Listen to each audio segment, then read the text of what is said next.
Hey guys, before this video starts, I just want to remind you that I am now live streaming on my second channel, That Boy Aqua Live. You can find my live streams, unboxings, highlights, basically whatever I want to post that I'm not going to post here. That link will be in the description along with my Twitter, and I'd like to give a big shout out to our gold tier patrons, Beck, Bossian22, Christopher Moreno, Cypress Husky, and Pyrite. Thanks so much guys, and enjoy the video.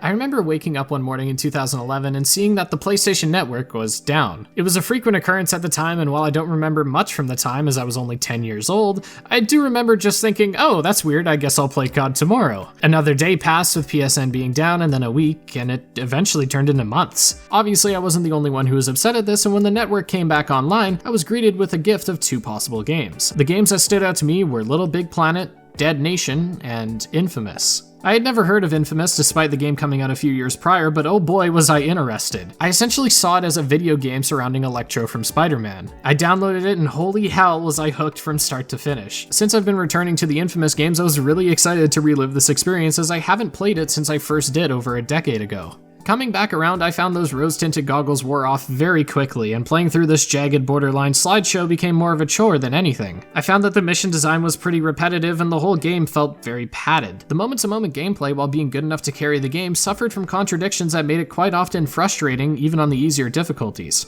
This doesn't mean it was all bad though, as it had some great characters and the game had so much potential. Now I have to clarify, Infamous 1 is a very rough game. Don't get me wrong, it's fun at times, but looking at it today, eesh. Now of course this game is old and I get that, but overall my playthrough of Infamous was not only a bit of fun, but also mind-numbingly annoying. I'll get into all my reasons throughout this video, so with that being said, let's get into Infamous 11 years later. I have to get this out of the way before we get to basically anything else, and that is the game's look. Now I know that graphics aren't super important, and for me, I got used to them pretty quickly even if they don't look the best. The color palette here is so dark and muddy that everything just sort of blends together, and the characters with unique designs don't really look the best. I mean, some of them look great like our protagonists or some of the villains, but the animations are really where I'm lost here. Take our character Cole McGrath. His idle animations are smooth and they seem goofing around with his powers or, depending on the situation, shriveled over. They're really well done, and animations such as when calling in a lightning storm convey the feeling that Cole is putting all of his power into such an attack, but others such as the beginning of the game, like, dude, what?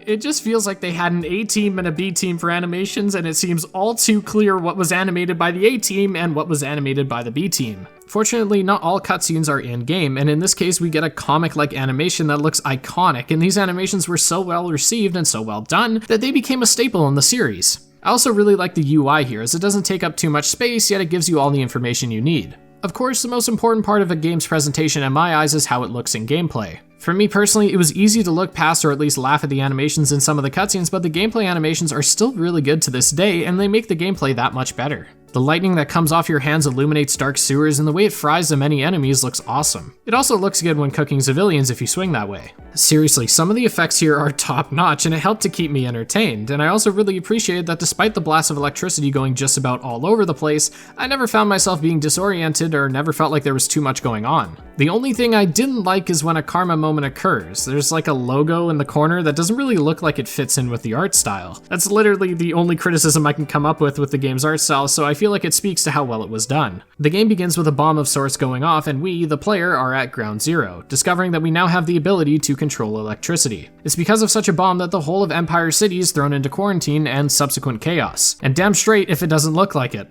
Even when the weather is nice and bright, the streets still contrast the clear skies with garbage and rubble littered literally everywhere. You guys know I don't really enjoy this kind of aesthetic, but I have to admit that the game does a great job of designing a world that looks like it's been to hell and back. The city is split into 3 different districts, and they have few differences to separate them, but it was ultimately enough to keep you familiar. The Neon District sees a lot of tall buildings, neon signs, and it's the largest district. It's home to the Reapers, who corrupt and control through the use of this hallucinogenic black sludge. The Warren is a rundown slum that, after the bomb went off, has been taken over by these trashman enemies which hide in garbage bags and have turned entire city blocks into ragtag castles. The Historic District is where the bomb went off, and as such doesn't have much for buildings that are still standing. Most people here aren't standing either, as they've either been evaporated by the bomb or are killed by this district's enemies, the First Sons. As far as world design itself goes, it's okay. I think the map suffers from being way too large. There are a lot of assets and general structures that are reused, and it makes the world feel very redundant at times. Especially in the Neon District, there are such large buildings that traversal can be a little boring at times, especially in the beginning of the game, as you'll find yourself often scaling a building mindlessly spamming X. I just feel like a smaller world would have been better for keeping the game a little more condensed and allowing the world to have a little more variety. Each mission sees you traversing so much of the map, and maybe asking for the world to be a bit smaller is a bit much, but at least a fast travel system would have been nice. I did enjoy the different districts, however, as I found the historic district to be my favorite, as it feels like it's the smallest and has the most significant story and gameplay wise. I don't want to talk about the way you move around the world too much here, but generally speaking, the game can't keep up with such a large world both mechanically and technically, and that's one of my biggest issues with this game. This game puts my PlayStation 3's fan on overdrive, and the game runs like I do, and that's barely at all. It feels like I'm watching a PowerPoint slide at times as the frame rate chugs at essentially every opportunity. I didn't have the game crash at all, but I also didn't see the game hit a solid 30 FPS for longer than a few seconds. It's more of a consistent 15 to 20. I wonder if such a large world is the reason for this, as in certain boss fights like the one against Sasha, the game hit 60 FPS for a brief moment and it immediately went back down the drain once I started blasting the Black Tar villain.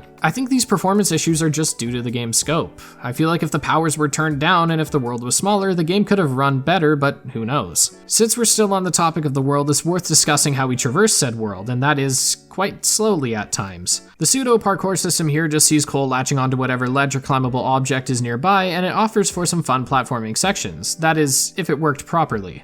Maybe that was harsh. It's not that it doesn't work, but it often fails, and while it's never something huge, it's a small issue that can result in death. When using thrusters and making long jumps, Cole will phase through a climbable object rather than grabbing onto it, like he usually does. The platforming sections here were a lot of fun, and scaling a massive garbage-based castle was super cool, but when you miss a jump that isn't your fault and it results in failing on multiple occasions, it can really kill your momentum and your fun. The running speed is fast enough to get from point A to point B, but by the time the game expands its scope to 3 different districts, you'll need something much faster. You don't get your traversal-based powers until an hour or 2 into the game, and those powers are the thrusters and the grind ability. The thrusters are a game changer, as they allow you to clear some of the larger gaps between buildings and they can keep the momentum moving. They also allow for some great air control, though at higher speeds, it does nothing but slow you down if you're even remotely pointing in any direction aside from straight ahead. The next is the grinding ability, which is another game changer of sorts. It allows you to grind on the power lines across the city, and that includes the rails of the trains. This makes traversal a lot of fun, however, the power lines are put in some strange places. To explain what I'm saying, I'll explain how this power works. Essentially, when stepping on a power line, you'll be accelerated along said line. When reaching the end of such a line, you'll continue your momentum in the air. Now, typically, your momentum can carry you across a rooftop, meaning that you could potentially land on another power line, continuing the momentum and looking like a champ while you're doing it. The issue is that when you have such a heavy forward momentum, you can't adjust your trajectory enough to land on the other line. If the lines were just moved slightly over a bit, or if you had a little more control in the air, then it wouldn't be a big deal, but it's ultimately a pain, and it feels like I'm always so close to getting an awesome grind combo.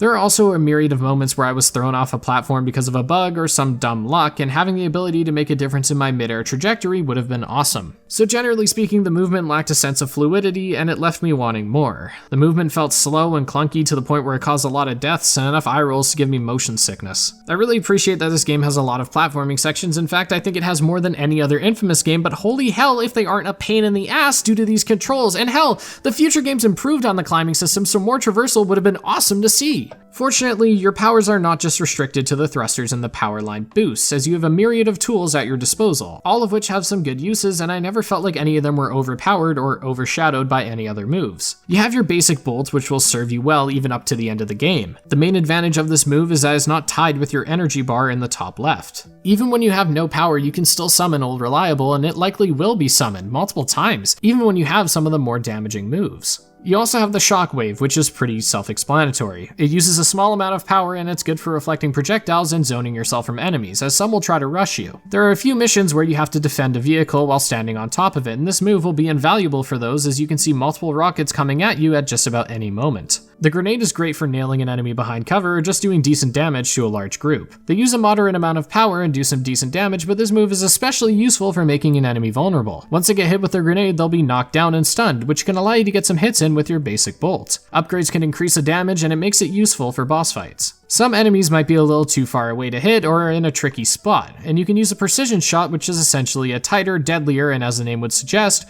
more precise basic bolt shot. It uses a large amount of power and has its use for sniping enemies that are being a little too evasive. The megawatt hammer is an electric missile that uses a moderate amount of electricity and does a fair bit of damage. It's useful for boss fights as the rocket moves quite slowly, and it's meant for when an enemy is in a very compromised position, as otherwise most enemies will just evade the attack. The thunder drop sees you crashing into the ground in order to do damage to nearby enemies. It doesn't use any power, but I didn't find much use for it, as the game heavily encourages you to play the range game. If you are up close and personal, then you might as well use some of your nifty melee attacks, which see cold just punching the enemy. Melee does barely any damage, and I legitimately could not find a proper use for it. You also unlock an electric shield, which can be used in very particular scenarios, and this was an upgrade I actually forgot about because I never really used it. Finally, the last upgrade you get is the lightning storm, which just annihilates whatever it hits. It uses a metric assload of energy, and it's a great move. There's also something called a karmic overload. Essentially, Cole, for a brief period of time, will have, and say it with me, boys, unlimited power! I'm sorry. It can be achieved once your karmic rank is maxed out, and that is certainly going to take some work. However, this can allow you to cause a hell of a lot of havoc. It's a neat power, and while it could be considered pretty overpowered, you can't use it all that often, and every time you use it, it drains some of your karma meter, meaning you'll have to wait quite some time to get it back to max. I really like the selection of powers, or at least most of them. My issue doesn't lie with the power themselves, but more the way that they're used in gameplay. It seemed like the levels and the enemies are designed for a cover shooter, but the powers are designed for a game that's more movement based. I feel like the level design and the enemies are constantly at odds with the powers. The levels have many barricades and ledges for cover, and you can shoot from whatever you're latched onto, and there are a lot of powers that help you deal with other enemies that are behind cover, such as the grenades, but enemies will often move far too quickly, and a lot of enemies will just flat out rush you, so in a lot of cases, you need to be on the move, but when you're outside of cover, you get riddled with bullets, so I feel like I'm getting so many mixed signals from this game. On top of that, it feels like the game is way too hard. Now, I know I'm about to get bombarded by a million comments calling me a scrub and that I should just get good, but hear me out, okay? I played this game once on normal difficulty and once on easy, and there are a bunch of enemies that can one-shot you. Any explosives like grenades or the rockets can one-shot you, and the enemies move much faster than you in some cases, meaning that the enemies can very quickly surround you, and when most of these enemies have grenade launchers, bazookas, or shotguns which two-shot you, even on easy mode, and some of them can go invisible, I found myself saying, oh what the fuck, on multiple occasions. The levels were also padded out quite frequently, as a lot of missions saw you doing the same task multiple times, and these tasks were usually spaced out across the entire map, meaning you would have to go from point A, where you destroyed a satellite while fighting an absurd amount of enemies, to doing the same thing at point B, and then point C, and in some cases there was even a point D. To give an example of one of the most boring levels for me, I'll bring up one of the final missions in the game, which sees you traversing the entirety of the city to disable these hot air balloons that are spraying poisonous gas everywhere. There are 4 of these, 1 in the Warren, 1 in the Historic District, and 2 in the Neon. They all see you doing the same thing, taking out the UAV equipped with the missiles in order not to get sniped out of the sky, then using your new thunderstorm power to take down the force field, and finally you can waltz onto it and press triangle to disable the machine. The problem I have with this mission is that it just got boring. Having to move across the entire map only to do the same thing 4 times felt like a waste of time, especially because the traversal isn't fast enough to make covering the whole map anything but a chore. And that's what you'll be doing for the majority of this mission, as disabling the hot air balloon doesn't take a lot of time and it never really changes aside from the enemies guarding it. There was a similar mission where there were 4 boats all over the Warren and you had to blow up the engines on all of them, and it took ages to traverse the map, especially since part of the map is not powered up by this point, meaning you couldn't use the grind rails. I just felt like this was borderline filler. There were a few other missions that felt beyond tedious, but that doesn't mean there weren't some really fun ones too. I can at least appreciate that there were some neat twists put on the gameplay as well, such as having to protect a vehicle while being on top of it and using your powers to push obstacles out of the way. There's another where you have to stand on top of a generator that supplies you with constant electricity, meaning that there are no limits to how many powers you can use. It's a great time, and even though it dropped the game to 2 frames per hour, it was a lot of fun. My favorite mission is the one in which you have to climb Alden's tower. As much as the climbing system didn't work as intended all the time, it wasn't intrusive enough to ruin the mission, which saw you climbing up a massive trash tower and taking out enemies along the way. As you go through, you have to continually raise an elevator so that your buddy Zeke can join you. I feel like the enemies here were a perfect balance, as they were overwhelming enough to challenge you, but not so overwhelming as to feel unfair. Other favorites include the prison break mission, where you can stand on top of an electrified floor, which pumps you full of power, meaning you can launch grenades and rockets all over the place. So while a lot of the levels had some good concepts, some most certainly didn't, and on top of that, the damage these enemies do is just absurd in some cases. I think gameplay is at its best, however, when the karma comes into play.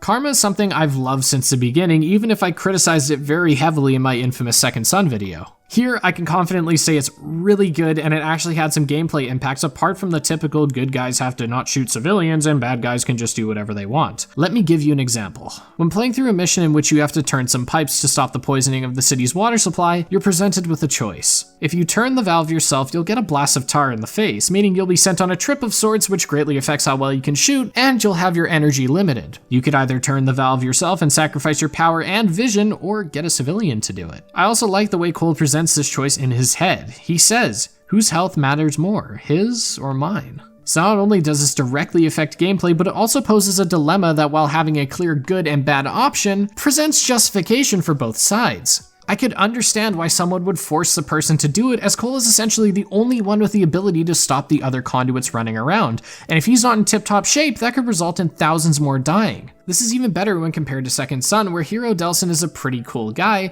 and evil Delsin is just a psychopath in some scenarios. Take the first choice from Infamous Second Son. Delsin can either turn himself in, take the beating, or say nothing and make everyone else take the beating as well. The evil action in this case isn't very justifiable, as it's clear that Augustine knows that Delsin is a conduit. Regardless, I like the choices here more, as they typically serve a purpose outside of being bad for the sake of being bad, or good for the sake of being good. Take the very first karma moment where there are multiple crates on the ground. You could use your powers to shock the people that try to go for it, leaving more food for your friends, or you could let everyone have a fair share. I would say it's justifiable to want to keep the food for yourself, as you don't know when the next drop will be coming. I would personally choose to share it with everyone else, but I mean, would I?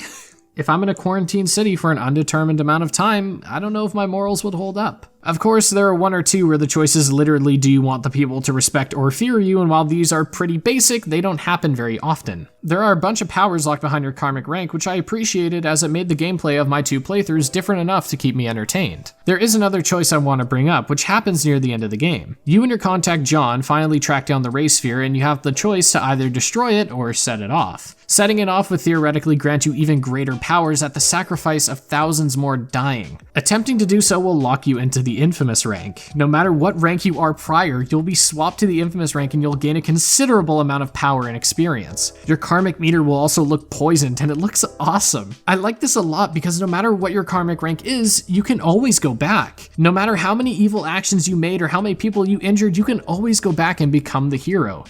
But there are just some things you can't come back from. It's the ultimate choice, and it solidifies Cole's power-hungry, near-demonic features and personality. There's another karma moment that I wanted to bring up because it caused some discourse between myself and my friend Nam12399. Who has a channel, by the way. He also makes video essays. You can find it in the description. Essentially, the choice sees you in between two high-rises. One holds 6 doctors and the other holds Trish, your love interest. You do not have time to save both of them. I like this choice a lot because, like a lot of others, both choices are justifiable. I mean, of course, 6 doctors is the morally correct choice, but I wouldn't blame someone for choosing to save the person they love. The twist that's being put on this choice is that it doesn't matter.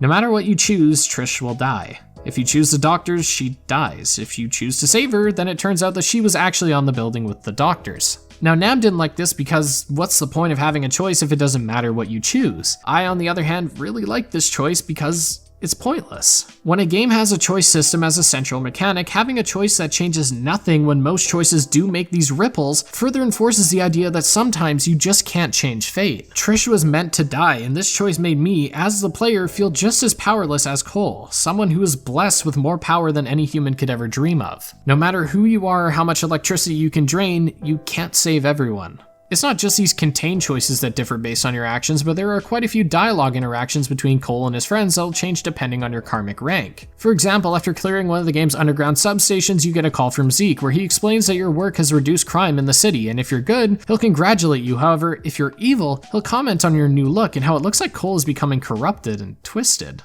By the way, I didn't want to say anything before, but you're starting to look different. Dark, twisted, that kind of thing. It's not good for your complexion, brother. You know what? I really don't care what people think of me. I'll talk to you later. People are hanging up posters with your face on them. I'm doing what I can, Zeke. No one needs to throw me a parade. I know, man, I know. Still, pretty damn cool. Your clothes change based on what side of the karmic scale you fall on, and I found these changes to be pretty cool, if a little minuscule at times. For example, here's some footage of my good playthrough from the early game to late game. When comparing the two pieces of footage side by side, there isn't much of a difference with your appearance. Comparing your neutral appearance to the end of my evil playthrough, then you can see that Cole looks twisted. The veins on his body are like black tar crawling up his body, and once you reach the rank of Infamous, you get his Palpatine-like appearance, and Cole ends up resembling a demon more than a human. I also appreciated that the color of your lightning changes based on your karma alignment. Shooting red lightning looked so good, and if you set off the ray sphere again, you end up with black lightning and it looks incredible. There are little karma moments within the gameplay, such as when someone is on the floor. You could heal this person through your powers, or you could consume their life force, filling your power meter and healing you entirely. I appreciated this because even when I was on a good playthrough, if I was in a bind, I would end up bio-leeching somebody and just tanking the karmic hit just for the sake of surviving. The karma system here is so good in my eyes because it really feels like the world reacts to your actions. If you're evil, people on the street will start to beat the hell out of you, and main characters will state their distaste with such actions. Trish will either praise or condemn you based on your karmic rank, and when we compare this directly to Second Son, we see why I prefer the karma system here. With Reggie's death in Second Son, he says the same thing no matter what your actions were beforehand, but with Trish, she'll show her disappointment in you if you're evil and reassure you that you're doing the right thing if you're good. Just long enough to say that she was proud of me for what I'd become. Proud that I was helping people with my powers. Just long enough to say that she was ashamed of what I'd become. That God had given me these powers and I'd squandered them, hurting others and thinking only of myself. The game even shows you what you could possibly end up like when you fight Sasha. Cole asks himself if his powers will cause him to have a warped body and a twisted mind, and depending on your choices, that is exactly what happens. Sasha's boss fight gameplay-wise is much like all the other boss fights, that being nothing special. She spawns some enemies and throws some attacks at you, but they're really easily dodged, and after all of her attacks, she just sits there for a bit, allowing you time to pump her full of electricity. The boss fight against Alden is much the same, except I got slammed by a car on my way there. He just throws some stuff at you and you just have to throw some grenades and rockets at him, and then he eventually goes down. This is unfortunately the same sentiment for Kessler, who just does some basic attacks that you can, you guessed it, dodge easily, and he gets taken down even easier. The boss fights here weren't too bad, but they all felt underwhelming aside from Kessler since it has some really good plot significance. I think it was pretty cool to have the final boss fight at Ground Zero where the game began, and while we're on the topic of the beginning of the game, I have to say, this game has easily the coolest opening of any game. We see the streets of Empire City, and upon pressing start, we see the ray sphere explosion. We then wake up at the center, and that's where the game begins. So finally, I guess I should talk about the story, which I don't mind. I don't think it's great, but I don't think it's bad either. The story sees Cole McGrath waking up in the center of a crater and with the ability to control electricity. After not being able to control his powers, he wakes up 2 weeks later to see that the city has gone into quarantine and essentially the shit has hit the fan. After trying to escape, he gets trapped in a room with an FBI agent named Moya, who sends Cole on a quest to find the bomb that was set off at the start of the game and find Moya's husband, John, who has gone missing. If Cole does this, then Moya will secure him and Zeke a way out of the city. We then run into Kessler, a mysterious figure who gives Cole a vision of the future. After tracking down the leader of the Reapers, a gang that runs the Neon District, Cole ends up in the Warren after narrowly escaping the First Sons, a group of highly trained super soldiers. In the Warren, we come across these trashmen who end up capturing Zeke after he tries to help out Cole and Moya. After tracking down the ray sphere, Zeke, with the sphere in his hands, runs off with Kessler with hopes of wanting powers like Cole. After tracking down Kessler's whereabouts in the Historic District, Cole gives chase and deals with Alden along the way. Upon entering the Historic District, Cole meets up with John, who reveals that he has no affiliation with Moya, and with that knowledge, Cole and John track down the ray sphere on their own. And during the capture of the ray sphere, it implodes and consumes John. With John and the ray sphere gone, Kessler meets Cole one final time and shows Cole that Kessler is actually Cole from the future, and that Kessler orchestrated Cole's journey in order to prepare him for a conduit that would end the world, named the Beast. Upon killing Kessler, Cole reflects on his stance within the city and vows to prepare himself for the Beast's coming. I don't really feel much about the story. There are some cool moments here and there, but I didn't feel like there was much to sink my teeth into. I had a similar issue with Second Son, where it felt like not much happened with the story. My main issues stem from Kessler.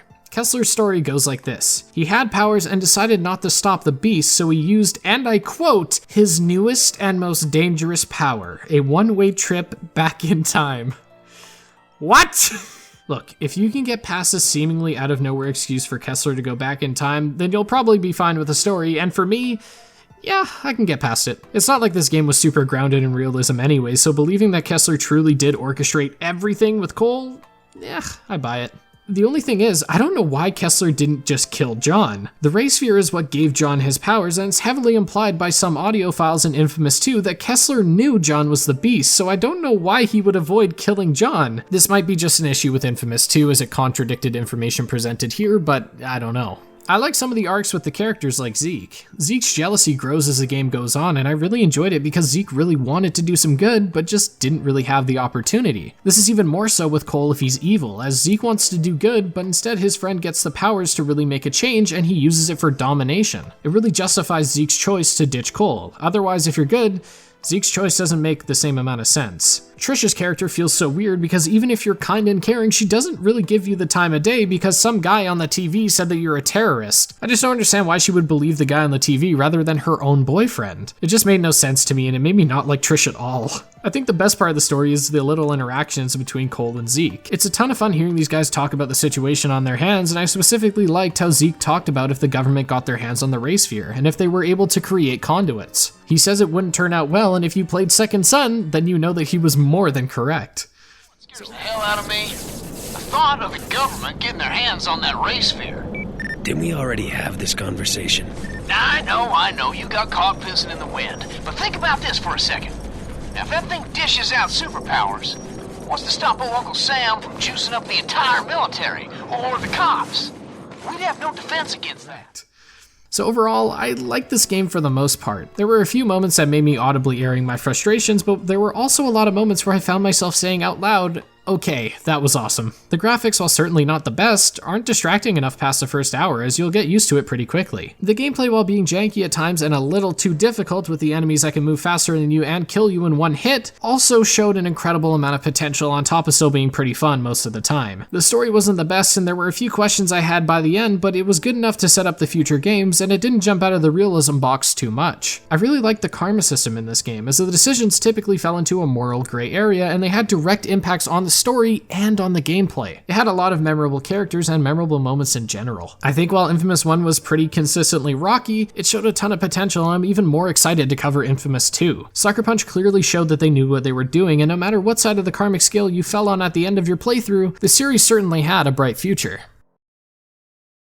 Thank you guys for watching, I appreciate it. I just want to remind you again to check out the second channel, That Boy Aqua Live, and also take a look at my Twitter, which will be linked down in the description. I hope you guys liked this. I didn't really, and I know this review wasn't anything special. I didn't really have a thesis or anything. It was more just kind of a thoughts and opinions video, and I hope you're okay with that. As of right now, I'm currently about to get sick again, which I'm fucking pissed about, but that's okay.